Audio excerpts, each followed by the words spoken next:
तो सत्ता की शुरुआत राजस्थान के रण से करते हैं, जहां चुनाव जीतने के बाद भी बीजेपी के लिए कुछ बड़ी चुनौतियां हैं। सीएम कौन होगा, इस पर अभी तक कोई फैसला नहीं हुआ है। राजस्थान के पूर्व सीएम और बीजेपी नेता वसुंधरा राजे कल दिल्ली आ चुकी हैं। अब तक उनकी मुलाकात बीजेपी अध्यक्ष जेपी नड्डा से नहीं हुई है, लेकिन इस बात की संभावना है कि वो आज बीजेपी अध्यक्ष से मिलेंगी। इस बीच सूत्रों से खबर मिली है कि कल बीजेपी मध्य प्रदेश, राजस्थान और छत्तीसगढ़ के लिए पर्यवेक्षकों का ऐलान करेगी। इस बीच आज बाबा बालकनाथ ने सांसद पद से इस्तीफा दे दिया। वो विधायक चुन लिए गए। गजेंद्र शेखावत और बाबा बालकनाथ ने गृह मंत्री अमित शाह से मुलाकात भी की। जाहिर है राजस्थान ही चर्चा का विषय रहा होगा। लेकिन इस सब के बीच आज एक बड़ी खबर यह आई कि वसुंधरा राजे के बेटे दुष्यंत सिंह ने 2 दिन पहले 6 बीजेपी विधायकों को रिजॉर्ट में बंधक बना लिया था। आरोप है कि वसुंधरा राजे के पक्ष में विधायकों की बाड़ेबंदी हो रही थी। इन आरोपों के बाद कल वसुंधरा राजे दिल्ली पहुंची और आज अब से कुछ देर पहले उन्होंने एक ट्वीट किया, जिसमें उन्होंने लिखा कि राजस्थान, मध्य प्रदेश और छत्तीसगढ़ में भाजपा की प्रचंड विजय इस बात का प्रतीक है कि मोदी जी की गारंटी के आगे कांग्रेस के झूठे वादे और दावे नहीं चले। आज संसदीय दल की बैठक में यशस्वी प्रधानमंत्री श्री नरेंद्र मोदी जी का सांसदों द्वारा शानदार स्वागत। लेकिन इस ट्वीट से अलग सवाल जयपुर विधायक बंधक कांड पर उठ रहे हैं और आज ये सवाल पूरे दिन चर्चा का विषय भी बने रहे। अब राजस्थान के उस कथित विधायक बंधक कांड पर थोड़ा विस्तार से बात कर लेते हैं, जिसमें बगावत के आरोप हैं, रिजॉर्ट पॉलिटिक्स है और वसुंधरा राजे का चेहरा है। वसुंधरा राजे पर बगावत और विधायकों को अपने पक्ष में करने के लिए बंधक बनाने के आरोप लगाए जा रहे हैं। पिछले कुछ वर्षों से आमतौर पर ऑपरेशन कमल बीजेपी की विरोधी पार्टियों की बगिया उझाड़ता है, लेकिन इस बार अपने ही बगीचे में बगावत का बवंडर होने के आरोप लग रहे हैं। राजस्थान के किशनगंज से बीजेपी के विधायक हैं ललित मीणा। उनके पिता और बीजेपी नेता हेमराज मीणा ने आरोप लगाया कि ललित मीणा वसुंधरा राजे से मिलने के लिए जयपुर गए थे। वसुंधरा राजे के बेटे दुष्यंत सिंह ललित मीणा को लेकर रिजॉर्ट गए। ललित मीणा जयपुर सीकर रोड पर स्थित रिजॉर्ट पहुंचे। उस रिजॉर्ट में बीजेपी के 6 विधायक पहले से ही रुके हुए थे। हेमराज मीणा ने यह जानकारी पार्टी के दूसरे बड़े नेताओं को दी। इसके बाद सुबह 4 बजे विधायकों को वहां से निकाला गया। विधायकों को निकालते समय हाथापाई की नौबत भी आ गई। इतना ही नहीं, हेमराज मीणा ने यह भी आरोप लगाया कि उनके विधायक बेटे ललित मीणा बीजेपी दफ्तर जाना चाहते थे, लेकिन उन्हें वहां जाने से रोका गया। टीवी 9 के संवाददाता ने हेमराज मीणा से बात भी की। एक बार वो पूरी बातचीत सुन लीजिए, फिर इस कथित बगावत के डिटेल आपको देंगे और सत्ता की कुछ दिलचस्प कुंजियां भी खोलेंगे। दिन के कुछ विधायक हैं जो किसी के कहने पे होटल में रुके हुए हैं, आपने उनसे क्या कहा और फिर आपने प्रदेश के या राष्ट्रीय स्तर के नेताओं से संपर्क किया, तो क्या थोड़ा सा वो जानकारी सिर्फ चाहिए थी, फोन पे ही जानकारी चाहिए थी? तो ऐसी कोई बात नहीं थी जी। तो उसको जयपुर उनके वसुंधरा जी से मिलने के लिए जयपुर गया था वो। जी। और दुष्यंत सिंह जी लेके गए थे उसको। दुष्यंत सिंह जी लेके गए थे। अब मिलने के बाद में वो क्या हुआ कि वहाँ एक होटल में ठहर गए। जी।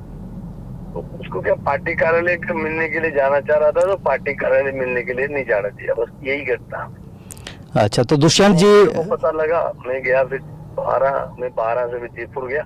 जी। जयपुर से फिर वो तो वहीं से होटल से लाके फिर कार्यालय गए, हमको ले गया। फिर वो थोड़ी तकलीफ आई वहाँ कार्यालय से, वहाँ होटल से निकलने में तकलीफ आई। अच्छा, तो मतलब कुल मिला के दुष्यंत सिंह जी करीब ललित जी के अलावा 6 और विधायकों को लेकर होटल पहुंचे थे, यही मामला था? 7 लोग थे, वो तो झालावाड़ के 12 गए, उनकी पार्लियामेंट्री कॉन्स्टिट्यूएंसी में सब लोग थे।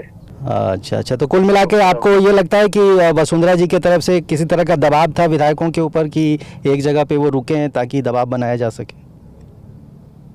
हाँ, वो यही था कि भाई वो मिलने न जाए। तो हमको तो नहीं कहा उन्होंने, लेकिन वो कुछ लोग लगा रखे थे जिन्होंने कहा कि भाई कि वो मना किया हुआ है कि वो मिलने अभिमान कार्यालय में जाना नहीं है।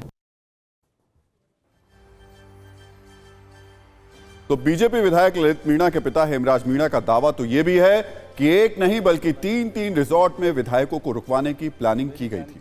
जयपुर के अलावा कोटपुतली, बहरोड और झालावाड़ में विधायकों को ठहराया जाता, लेकिन ललित मीणा ने यह बात अपने पिता हेमराज मीणा को बता दी।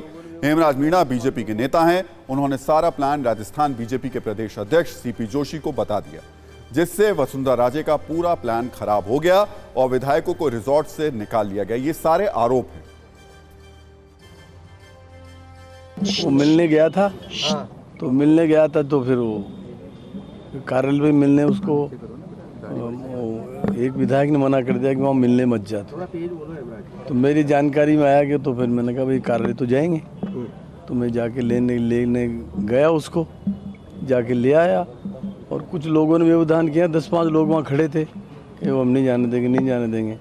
फिर क्या था, फिर मैं उनको ले आया, मेरे साथ भी 10-5 जने थे, मैं लेके आ गया उसको। कहाँ गए थे, कहाँ लेने गए थे आप? कहाँ का मामला? वो एक रिसोर्ट है अपना, अपना राजस्थान वाला रिसोर्ट था, उसमें थे। उसको दुष्यंत सिंह जी ले गए थे साथ में, और तो कोई नहीं था। मैडम के बेटे दुष्यंत सिंह जी ले गए थे। आप जब लेकर आना चाह रहे थे, रोका कौन से विधायक ने रोका? वही एक अपने कंवरलाल एक विधायक था, उसने रोका था उनको। मारपीट भी की क्या? मारपीट क्या, वही लड़ाई झगड़े में उतारू था। ललित मीणा के पिता हेमराज मीणा जिस रात की घटना का जिक्र कर रहे हैं, ये 4 दिसंबर की बात हो सकती है, क्योंकि 4 दिसंबर को ही ललित मीणा वसुंधरा राजे से मिलने गए थे।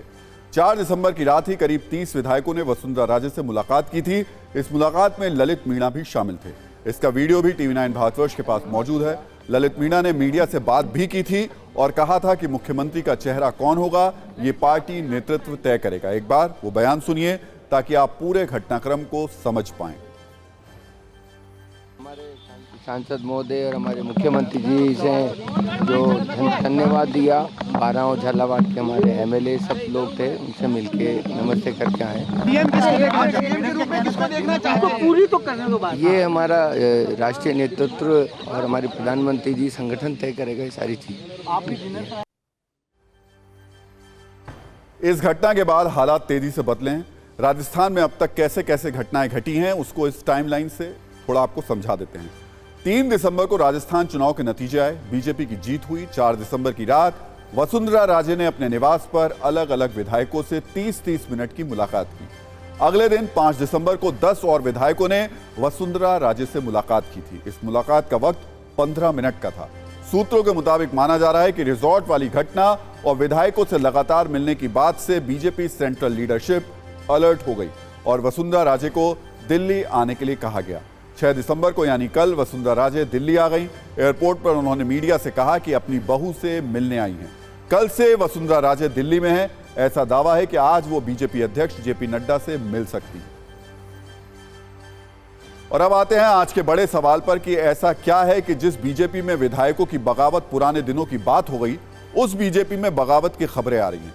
विधायक बंधक बनाए जा रहे हैं। पीएम मोदी के नाम पर चुनाव जीतने वाली बीजेपी में वसुंधरा राजे अपनी ताकत दिखा रही हैं। और ये सब हम जो बात कह रहे हैं वो हेमराज मीणा के आरोपों और दावों के आधार पर कह रहे हैं। दरअसल राजस्थान में वसुंधरा राजे के 35 करीबियों को टिकट मिला था। खुद की सीट को छोड़कर 45 विधायकों के प्रचार में वसुंधरा पहुंची थी। वसुंधरा को 5 निर्दलीय विधायकों के समर्थन की भी बात कही जा रही है। चुनाव जीतने के बाद 40 विधायक वसुंधरा राजे से मिल चुके हैं। हालांकि सूत्र बता रहे हैं कि वसुंधरा से मिलने वाले विधायकों की संख्या 40 नहीं बल्कि 50 है। कुल मिलाकर यह आंकड़ा 50 विधायकों का बनता है। माना जा रहा है कि यही वसुंधरा राजे की ताकत है, लेकिन इस ताकत के पीछे भी बहुत कुछ है। दरअसल वसुंधरा राजे राजपूत परिवार से आती हैं। राजस्थान में राजपूत करीब 14% हैं। करीब 60 सीटों पर वो अपना असर रखते हैं। जाट परिवार में उनकी शादी हुई है। राज्य में करीब 10 से 15% जाट हैं जो 50 से 60 सीटों पर असर रखते हैं। वसुंधरा राजे के बेटे की शादी गुर्जर परिवार में हुई है। राज्य में 9% गुर्जर वोट हैं जो करीब 50 सीटों पर असर रखते हैं। यानी वसुंधरा अपने को क्षत्राणी की बेटी, जाटों की बहू और गुर्जरों को समधन कहकर राज्य में राजनीतिक रूप से महत्वपूर्ण तीनों जातियों को साधती रही हैं।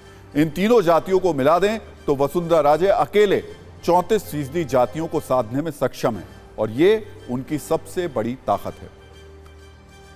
ये तो वसुंधरा राजे की चुनावी और राजनीतिक ताकत थी, लेकिन आज उनका राजनीतिक इतिहास भी काफी मजबूत रहा है। अब तक अगर हम आपको बताएं तो वसुंधरा राजे 2 बार राजस्थान की मुख्यमंत्री रही हैं, 5 बार लोकसभा की सांसद रही हैं, 6 बार राजस्थान विधानसभा में विधायक बनकर पहुंची हैं। अटल बिहारी वाजपेयी के मंत्रिमंडल की सदस्य थी। 1984 से राजनीति में है और काफी सक्रिय हैं। राजस्थान में बीजेपी की बड़ी नेताओं में उनका नाम आता है। हिंदी के मशहूर व्यंग्यकार हरिशंकर परसाई ने लिखा था कि सबसे ज्यादा विटामिन पैसे में होता है, लेकिन भारतीय राजनीति में सबसे ज्यादा विटामिन सत्ता में होता है। नेताओं को सत्ता का विटामिन मिल जाए तो बाकी सब कुछ अपने आप हो जाता है। नेताओं को किसी और विटामिन की गोली लेने की जरूरत नहीं होती।